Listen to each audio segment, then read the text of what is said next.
नमस्कार जय जगन्नाथ मु बुद्धदेव आपन को स्वागत करुच्ची मो चैनल हेल्प टू यू को।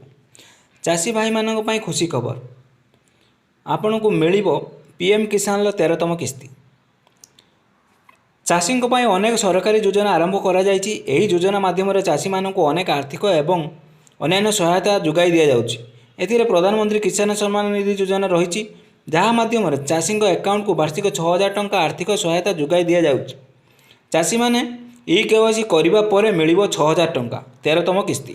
तेबे कौन रही संपूर्ण खबर आसतु जानिबा पई वीडियोटी को शेष पर्यंत देखंतु एवं आम चैनल सह जोड़ी रहिबा पई चैनल को सब्सक्राइब करी पाखरे थिबा घंटी बटन को दबाई दियंतु। जदि वार्षिक हिसाब से चाषी मानक सरकार आर्थिक सहायता आवश्यकता अच्छी तेबे किछि शर्त पालन करबा को पड़िबो। 13तम किस्ती पई आपन को ई केवाईसी करबा जरूरी। प्रधानमंत्री किसान योजना अधीन में चाषी बैंक अकाउंट 2000 टंका मूल्यर 3टी किस्ती वार्षिक 6000 टंका आर्थिक सहायता प्रदान करा जाय थाए।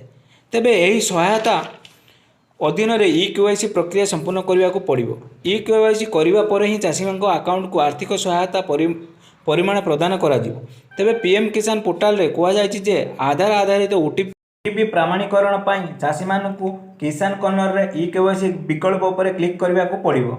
बायोमेट्रिक प्रमाणीकरण पर निकटतम सीएससी सेंटर को जावाक पड़ो। यही काम घरे बसी मोबाइल कंप्यूटर किंबा लैपटॉप रु आपण करें। डिसेम्बर शेष सप्ताह सुधा 13तम किस्ती मिलबार संभावना रही।